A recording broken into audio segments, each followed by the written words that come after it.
So okay. ఇలాంటి సిచ్యువేషన్‌లో 'దిల్ రాజు' గారు, ఏలూరి విజయ్ గారు అండ్ రాయుడు గారు. సో సీడెడ్ రాయుడు గారు. So everyone supporting me on this. Very nice. Very nice. Even you sir అంటే మీరందరూ అంటే ఏంటిదంటే సార్ నాకు ఒకటి ఇందాక గూడా చెప్పిన. నాకు యంగ్‌స్టర్స్ లైక్ చాలామంది నాకు తెలుసు heroes. But no one is supporting me on this. అవును. ఫంక్షన్‌లో కూడా చెప్పావు యాహ్! కదా! నాగార్జున గారు అంత స్థాయిలో ఉండి నా ట్రైలర్ లాంచ్‌కొచ్చారు అప్పుడు. లైక్ మిస్టర్ ప్రెగ్నెంట్‌కి. అవును. సో అలాంటిది న్యూ కమర్స్ లైక్ 1, 2 హిట్ కొట్టిన వాళ్ళు నన్ను పట్టించుకొని కూడా పట్టించుకోలేదు sir. Which I really felt very bad. అంటే నేను I'm not saying that I'm not expecting that they have to come అని. అట్‌లీస్ట్ ఒక్క మెసేజ్‌కి రిప్లై సార్. శ్రీకాంత్ గారున్నారు. ఫోను చేయంగానే నాకేం శ్రీకాంత్ గారు ఎళ్లి మేము కూర్చొని పార్టీలు, గీటీలు చేసుకునేది లేదు. ఫోను చేసి "సార్ అన్న ఇట్లా నాకు సినిమా రిలీజ్ అవుతుంది. ఒక స్టోరీ పెట్టండి అన్న." "సోహెల్ నువ్వు టెన్షన్ పడకు. He is a Bigg Boss follower." Story ఏంది నేను పోస్ట్ పెడతా అని చెప్పి ఇన్‌స్టాగ్రామ్‌లో పోస్ట్ పెట్టాడు సార్. హ్మ్. డైరెక్ట్ పోస్ట్ పెట్టారు. సో, నేను అదే అంటున్నాను. అంత స్థాయిలో వెంకటేష్ గారు రిప్లై ఇచ్చారు వాట్సాప్‌లో. I never met him. But still he gave reply. That is what I said in every interview, in every on stage అదే చెప్పిన. అంటే నీకెందుకు రెస్పాండ్ అంటావు ఆ young heroes?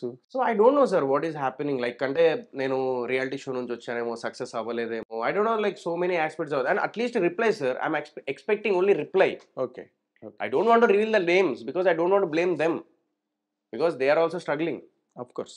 So I don't want to involve in their personal life. But నేను దేనికి hurt అయినా అనేది I just want to explain you. అర్థమైంది. కానీ నేను ఒక్కటే చెప్తాను సార్.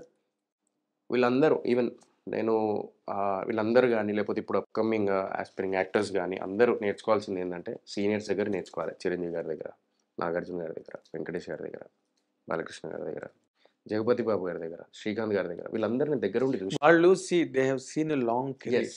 సో మంచి చెడు, Yes. కష్టం, నష్టం, Yes. సాధక They know. బాధక అన్నీ తెలుసు వాళ్ళకి. They know. They have seen the world. 100%. Venkatesh గారి ముందు మేమందరం ఎంత సార్? మరి అసలు అందరం ఎన్నో ఎంత? ఎన్నో జనరేషన్. మరి మేమంతా ఎంత మేము? అదే. Why should he give reply? అవును. ఆయన ఇచ్చారు. సో, శ్రీకాంత్ అన్న అంటే ఆయన ఆయన సినిమాలు చూసి పెరిగినోళ్ళం. అవును. పోస్ట్ పెట్టి నీకేం లేదు టెన్షన్ పడకు నేను ఉన్నా. అంటే ఇప్పుడు నువ్వు ఇందాక చెప్పిన దాని ప్రకారం ఎంటర్‌టైన్‌మెంట్ ఫార్మాట్ అన్నది ఎప్పుడు కూడా ఇలాగే ఉండాలి, ఇలా ఉంటేనే ఆడుతుంది, ఇలా లేకపోతే ఆడదు అన్న రూల్ ఏం లేదు. Yes, సినిమా ఈజ్ దేనికి లేదు. ఏ సినిమా అవును. మొన్న లేటెస్ట్ 'హనుమాన్' సినిమాకే నువ్వు చెప్పిన దానికే నేను అంటున్నా. మొన్న 'హనుమాన్' సినిమాకి కూడా థియేటర్స్ లేవన్నారు. ఆళ్ళు స్ట్రగుల్ అయ్యారు రిలీజ్ ముందు. వాళ్ళు అంత డబ్బు ఖర్చు పెట్టి, అంత గ్రాఫిక్స్, అంత వ్యవహారం నడిపి కూడా దే ఆల్సో స్ట్రగుల్డ్ అవును సార్. రిలీజ్ ముందు. అవును. So that's a very common thing. Common thing in the film industry. అవును. It struggle for success. Yes. అది దాని గురించి పెద్ద ఇదేం లేదు. కాకపోతే వాళ్ళు నీకు రెస్పాండ్ అవ్వలేదని నువ్వు అఫెండ్ అయినట్టున్నావు. No, అండ్ offend బట్ నువ్వు at the very same time నువ్వు ఆనందపడాల్సింది ఏంటంటే నిన్ను ఇందాకలు కూడా చెప్తున్నావు నువ్వు. చిరంజీవి గారు ఎంత బాగా రిసీవ్ చేసుకుని పలకరించి Yeah. మాట్లాడారు అవును సార్ సార్, అని చెప్పి. వాటికి నువ్వు ఆనందపడాలి. Definitely that's what.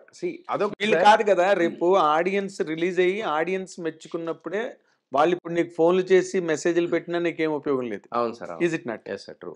Cinema release అయ్యి బ్రహ్మాండంగా ఉందిరా బూట్ కట్ బాలరాజ్ అంటే అప్పుడు నువ్వు అవును జెండా సార్. ఎగరేయచ్చు.